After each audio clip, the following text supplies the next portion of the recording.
Hello everyone, this is Caleb Simpson, and you're watching my walkthrough for The Legend of Zelda, Breath of the Wild for Nintendo Wii U and Switch. In this video, we're going to be tackling one of the Divine Beasts, Vah Ruta. As with all the Divine Beasts, you can do them in any order, so it's up to you to decide when you want to tackle this. I did actually gain access to this dungeon significantly earlier in my playthrough, and you can check the link in the description, which will show you how to do so. Unlike all the other Divine Beasts, there is actually no special requirements or buffs required for this dungeon, but having armor that will increase your swim speed might be kind of nice for a couple different parts of this dungeon, in particular the boss. But other than that, the Zora armor in particular is not required here at all, so you're actually probably better off just wearing whatever has the highest armor value, because that will reduce damage you take from everything. I would say this is overall the easiest Divine Beast in the game. Some of the puzzles are a little bit funky, so the first time you are doing them it might throw you for a loop, but once you kind of get used to it and you kind of understand the concept of what they're trying to do, it totally makes sense and you can do this dungeon very easily. As with all of the Divine Beasts, once you arrive here the first time, you'll temporarily have the ability to warp here, so you can totally warp away and upgrade your armor some more or get some more food buffs if you like. As soon as we begin, straight ahead there is a wall of mouse that you can destroy by hitting the eyeball with either an arrow or a melee weapon. Otherwise, you can actually just bypass it by simply walking off to the side. It doesn't really matter. Now for this dungeon, I would recommend you that you use just any armor you want, just whatever has the highest armor value to prevent you from dying, although a lot of the enemies here are pretty easy and they don't do a lot of damage, such as the Guardian Scout one that is straight ahead. It has very little health, so you'll probably one-shot it with most of the weapons you should have at this point. So next, continue on to the left side where there is another wall of mouse we need to destroy, so break the eyeball that is in the water. This one you probably have to use arrows, otherwise you can throw a bomb at it, I think would also work. Go ahead and use Cryonis on the gate to lift it up in the shallow water, and this will give us access to the distilling station so we can get the map of this dungeon. As with all of the Divine Beasts, acquiring the map allows us to access various functions of this dungeon, and so that we can control the Divine Elephant, I guess you would call it. So, we can move the trunk around by opening our map and then using the analog stick and pressing the A button. This will allow us to select the current position of the trunk and it will move to wherever we told it to go. Now, this allows us to either get on top of the trunk or we can use it to move the trunk around to shoot water into the dungeon and rotate various gears, the various water wheels. So, by having the water land on it in various directions, we can then rotate gears in different ways and thus access various parts of this dungeon.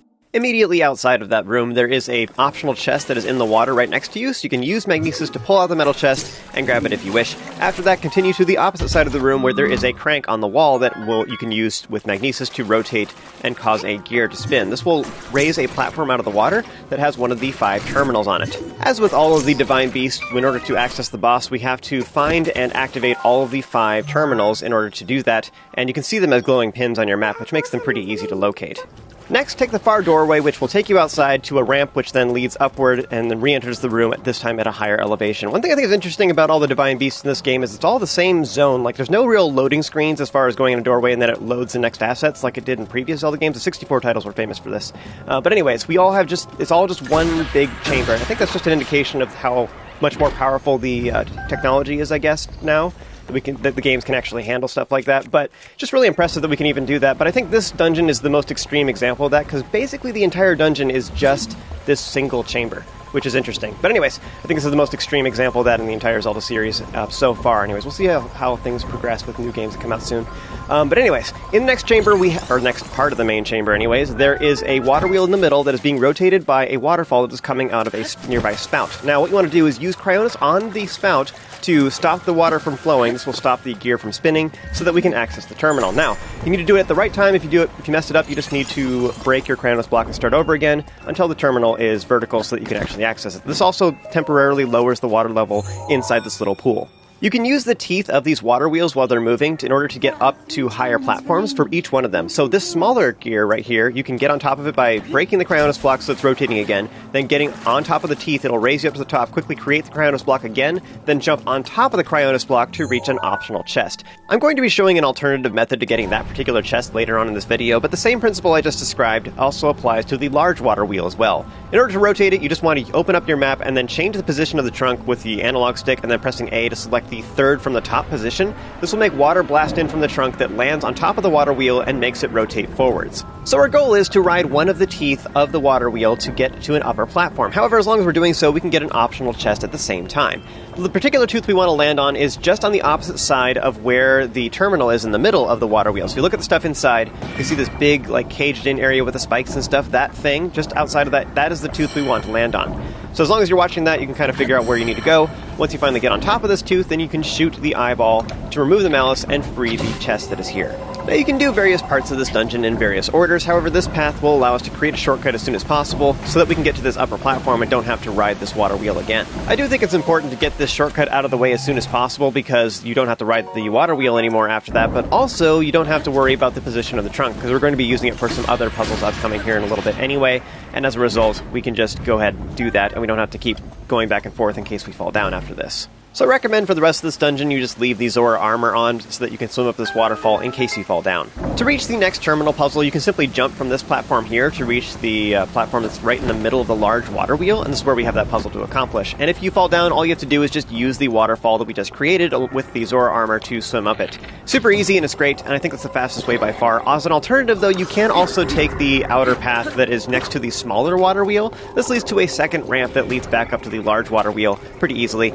There is a spawner along the way that will spawn a bunch of skulls, but you can defeat it very easily by destroying the nearby eyeball, which will remove the malice and make these spawners stop making skulls. For this puzzle, we need the ball to stay in its slot in order to keep the bars open on the doorway. So what you want to do is simply use stasis on it before it starts tilting and sliding back the other direction, and then go inside the alcove that is now open with the terminal. Be warned that if you try to get inside this terminal when it's facing a different direction, there is spikes on the ceiling of this little alcove, and so you could end up hurting yourself. As an alternative, you don't actually have to use stasis at all. If you wait till the ball is on top like it is right now, and then just jump over to your right as that alcove is coming around, you can land inside the doorway, like on the wall of the inner alcove, and then it will rotate back around and you're standing upright and you can access the terminal. So that's another way you can do this. It's a little bit trickier to pull off though, and you'll probably fall down and have to try it a couple different times, but stasis is a lot easier. Next, to access the optional chest that is on the inside of this water wheel, all you have to do is use stasis on the upper platform right before it starts sliding, and then quickly jump up here and access the chest before it lands back on it. Unfortunately, this is tricky and you might fall down a couple times doing this as well, just because the angle is kind of awkward. I always kind of panic because I'm worried about that upper platform landing on top of my head. But again, to get back up, you can either use the water wheel, the waterfall, or the outside ramp, and then once you get back to the central platform, just wait for the blocks to rotate around, and then use stasis on the upper one as it starts sliding. This will allow you to access the chest. I think getting towards this block is easier if you start from the front as opposed to from the left side. The left side tends to make me over jump and then I go too far. Now next, you can use the waterfall to get back up would be my recommendation, and this will allow us to access the next optional chest, which is just above the doorway we're about to head through. It is right here, straight ahead. One weird nuance about this game is if you load your game and then you try opening a chest again, then the item inside, it'll be the same item, but it'll have a different modifier on it. So this one has durability, but if I want a different modifier, I can save right now and then load and then open the chest again, and it will have something else on it. It could have crit damage or throw or plus to damage, whatever. So if there's some other modifier I want, this would be a really easy, good spear that you can grab real quick. Because good spears are kind of hard to come by. They're pretty rare in Breath of the Wild in general. Royal spears are kind of hard to find until like late game when you have some Hinox you can kill. But just so you know, this is a really great one where you can get a guaranteed modifier of whatever type you want. It's super easy because for this particular dungeon, when you load, you appear at the entrance and the waterfall is right there to your left. So you load your game, you hop on the waterfall, you open the chest. If it's a modifier you don't want, you load your game and try again. So you can just keep doing that over and over again, so now is an opportunity for you to get a really good spear, just so you know. Next, head through the lower doorway, lower the trunk all the way so that we can access a chest that is on the trunk itself. It's covered in malice, you can shoot the nearby eye, and this will allow us to access the chest that is there that only contains an ancient shaft. It's kind of bad materials, but anyways, what you want to do is then raise the trunk again so we can get back to the doorway so that we can get on top of the trunk once more. In the recording on screen, I was panicking because there was that skull flying around, but also an alternative there too, if you don't have the skull trying to smash into you anyways, you can also duck and then crawl along this, like, the ribs, I guess, of the trunk would be the way to say this. Anyways, from here you can like crawl around to the far side. This allows you to get to either the left or right side, and from here you can jump onto the head of the elephant as well. Now just note that we do want to get on top of the tip of the trunk because that is where the location of one of the terminals is. To do so, you want to come out of the face while the trunk is at its lowest position, and then from here you can get on top of the very tip of the trunk, and then from here what you want to do is you want to land on it and then raise the trunk up to one of the highest positions. I think that like 2 or 3 is probably good. You don't need to raise it all the way to the top. Now once you get to this point, I think it's a little bit easier. You can just drop down onto the platform or onto the terminal itself. I think it's a little easier if you duck down, actually, because if you run too fast, you could fall off entirely. Just move pretty slowly through here, but inch your way over, and then you can reach the terminal, which you can only access once it is upright. Next, equip a sniper bow such as the Swallow, Phrenic, Golden, Falcon, or Great Eagle bow, and then you can shoot the eyeball that is on the back of the elephant on the right side. It's the elephant's left side, but it's our right side from our perspective. So shoot the eyeball. You can also do this while you're flying across and stuff as well, and use it in midair with bullet time, but it's a little bit harder, and then you have to make sure you have enough stamina. But our goal is to reach the back on the left side instead. Again, the elephant's right side, our left. and then you can reach this chest. Now, unfortunately, the malice wall is like in the way if you fly here first. You can actually hit that eyeball, it's just a little bit awkward, but it's easier to do from up above or to do it in midair. Next, swing on over to the right and land on top of the elephant's head, where there's a hole that would lead to its brain, I suppose, but in this case, it leads to the final terminal. Shoot the eyeball straight ahead, which will remove the malice as well as the spawner, so we don't have to deal with it, and then you can use the nearby crank, which will allow us to open up the roof right above us. What you want to do is just rotate it until it is completely full and you can't rotate it anymore, and then after that, if you look down, you'll see that the terminal is surrounded in flames, so we can't access it. So what you want to do is, once the roof is open, you can then move the trunk around until water is spraying in here. The position for that, by the way, is 5 from the top. So just the 5th position from the very top is where we want it to be located, which would make it land perfectly on top of the terminal to put out the flames. Now, as an alternative to doing this to solve this puzzle, another option for you is that you can also use the Flamebreaker armor if you have it upgraded to 2-star or higher. It will allow you to walk through the flames without taking damage, and that would be kind of a fun alternative for you. Now, I'm just presuming that most people probably went to the Zora area first and then went to the fire area later on in their playthrough, so a lot of you probably do not have the armor or have it upgraded that far at this point. Now, as an alternative to using the waterfall to get to that Royal Halberd chest, you can also do it right here by simply dropping down. It's just on this platform right here. So you can go ahead and grab that, which if you haven't done it yet. Again, remember that you can save and load until you get the modifier you want, because it's very close to the entrance. Now, for the next optional chest, I actually recommend that you use the waterfall. So hop down, go into it, and swim up it with the A button. And then what will happen is it'll put you really high up in the air. You can access that Halberd chest. Otherwise, you can also deploy your paraglider and then sail backwards towards the rear of the elephant instead.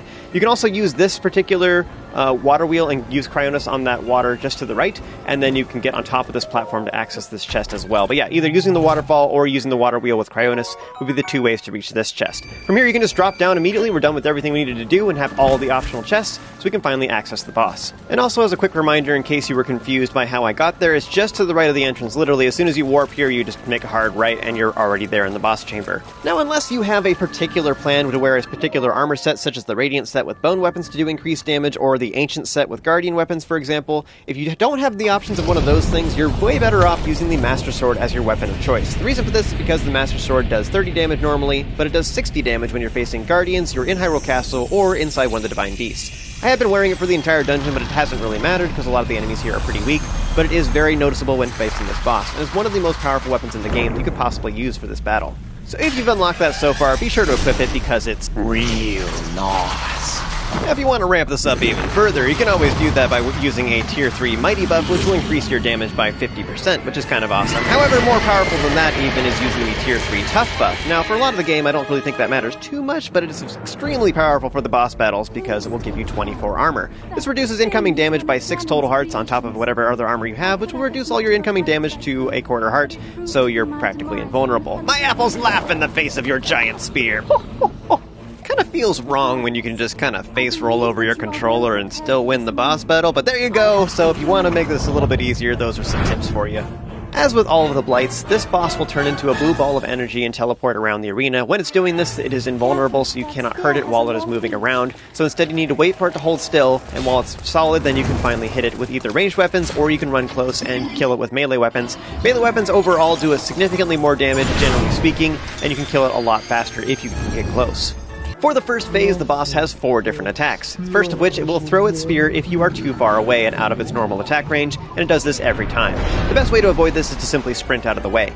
Likewise, if you are too close, the boss will always pull the spear above its head and then slam the ground, which creates a shockwave, which is pretty easy to avoid. You just need to make sure you're preemptively backing up.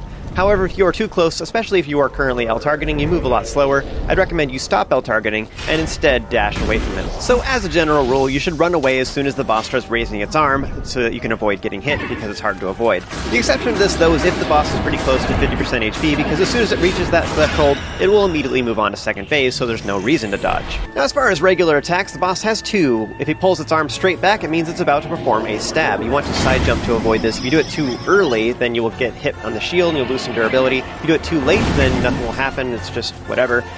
But also, just so you know, even if you do a side jump and it's too late, you should try to hop again because you might still activate a Flurry Rush. Flurry Rushes are awesome. It's definitely the best way to get through this phase because you can easily get in there and knock the boss to the ground, do some more damage, and you should be able to get it to second phase. Far inferior to that, both because it isn't as effective, but also it's harder to pull off, is a Shield Bash. This is possible, however, it does not stun the boss. You can get a couple hits in, but you'll have to dash out of the way before it performs its shockwave. The boss's boss's other regular attack is a spear sweep, which is pretty easy to avoid. You want to use a backflip rather than a side jump. If you do it too early, then nothing happens. If you do it at the right time, though, you can perform a flurry rush the same way as the side jump or the stab. So it works the exact same way. Again, it does a lot of damage. You can probably get into second phase immediately because it will also stun him right away, and then you can hit him on the ground.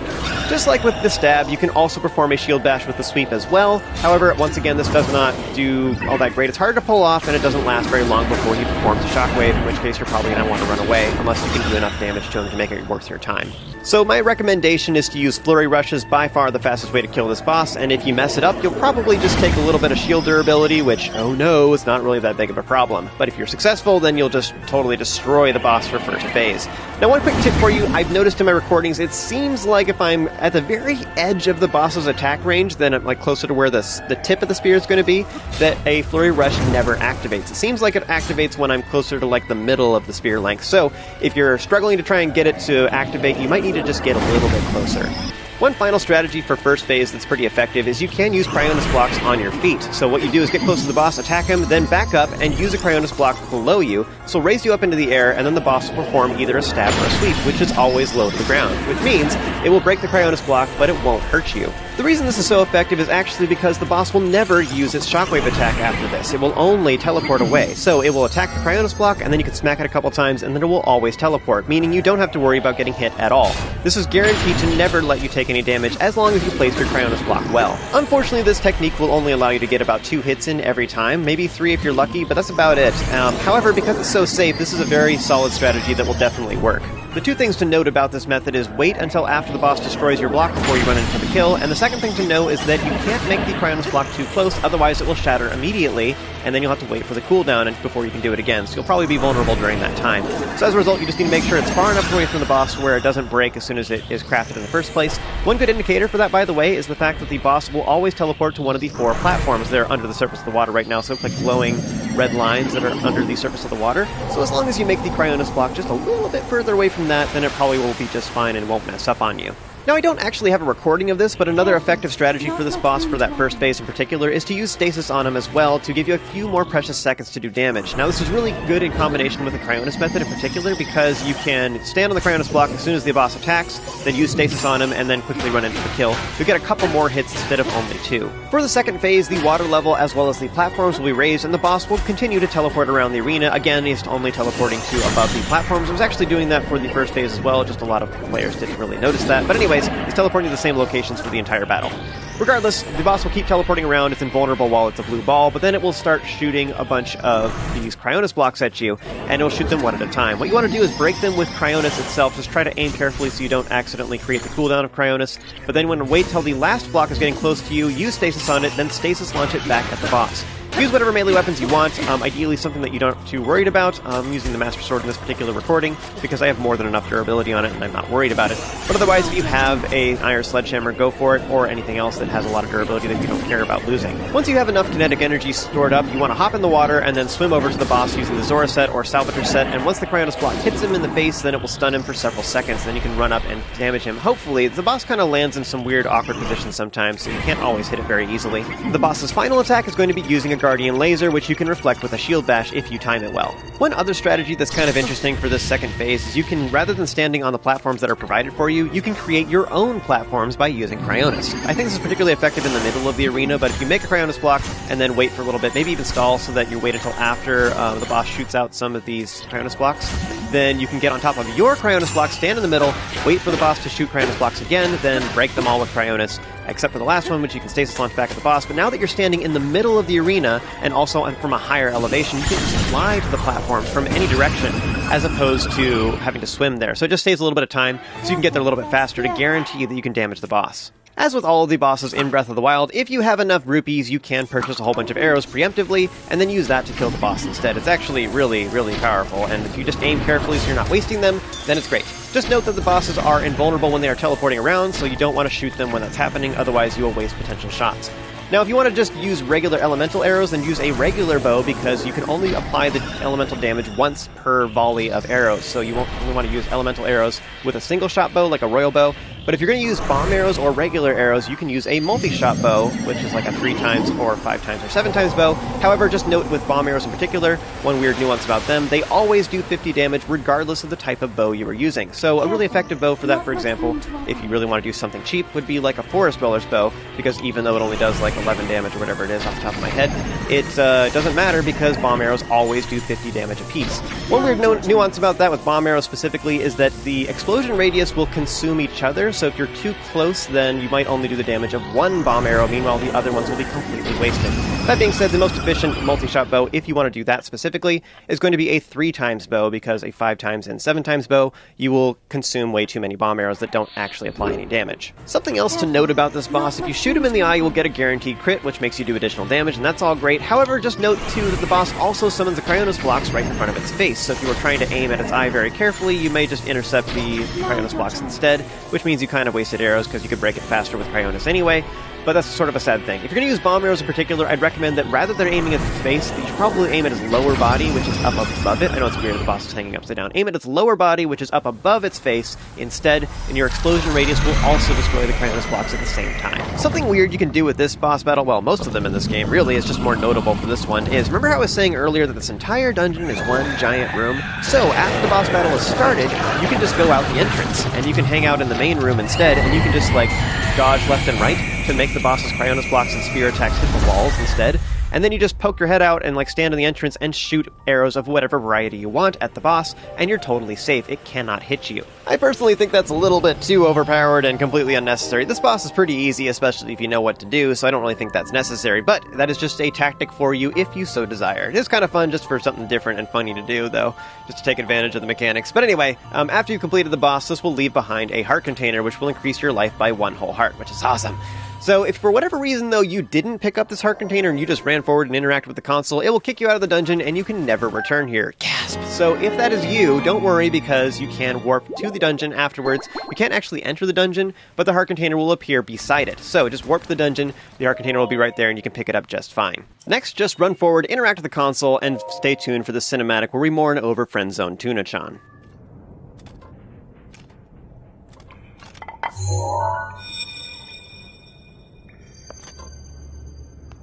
Hello, Link.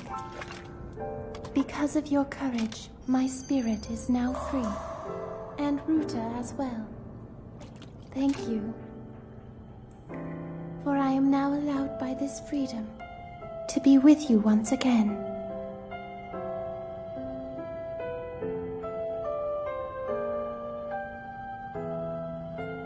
Since I am now a spirit, my healing power would be wasted on me. I have no need of it. So therefore, I would like you to have it. Please accept Mipha's grace.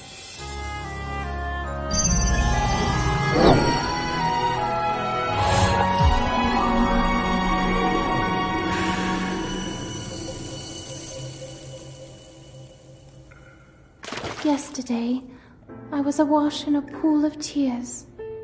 I had nearly given up hope and resigned myself to being trapped here as a spirit for the rest of eternity. But now you're here. All this time my hope was to see you once more. Promise me that you will not hesitate to call upon my power if you ever find yourself in need. Knowing that will let my spirit rest in peace. I must go. Ruta and I have our roles to fulfill. We are both honored to be able to play the role of support. We'll annihilate Ganon together. Farewell. Save her, Link. Save the princess. Save Princess Zelda.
way to be useful to Link, and the other champions, of course. Our job will be to help Link as he fights Ganon inside the castle, however we can. Using your ability to drain Ganon of his power is key to our success. This is it. This will be our last chance, and everyone's last hope.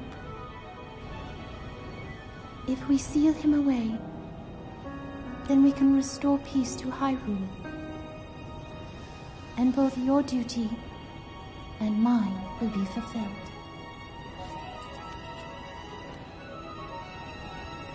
Father, are you well, I wonder? I want you to know I have always followed my heart.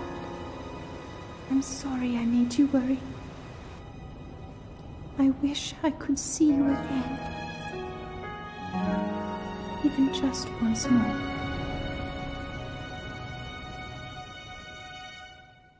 After completing a Divine Beast, you will then get an ability representing that champion. In this case, we're getting Mipha's Grace, which is a free life mechanic that works very similar to Fairies, except it restores your hearts completely, and it also gives you some bonus yellow hearts as well in addition to that.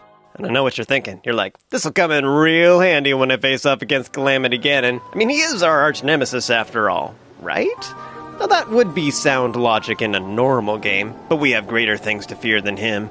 You know why? Because this is an adventure game! Calamity Ganon? No way! Rather, we must always remain vigilant against the 3 great perils of Breath of the Wild that are always trying to kill us. So the next time you find yourself knocked off a hillside and slowly tumble to your doom, shortly afterwards you immediately share to social media, you have Mipha to thank for that dialogue in the background that may or may not save you. So next, return to the throne room here in Zoro's domain to report on the successful completion of the Divine Beast Vah Ruta.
Now, after all the cinematics, you can open up the nearby chest to get the Lightscale Trident. Oh yeah! Now, overall, this spear is just kind of okay. We actually have access to a bunch better spears, especially towards the end of the game, so it's not really necessary, but it is fancy. So I don't know about you guys, I always just feel bad when I break the champion weapons, because, like, I come back here and they're like, how could you let this happen? It's a legendary weapon and everything. And I'm like, I'm sorry. So if you also find yourself completely willing to break Mipha's heart but not her spear, you should head over to your house in Hateno where you can put it on the wall for posterity's sake. Yeah, that's the stuff. But yeah, Mipha's Grace will come in handy when you find yourself regretting your life decisions. On the flip side of that, though, a decision that you won't regret is subscribing to my channel for more awesome content just like this. Remember to stay awesome, you have an amazing day, and I'll see you next time.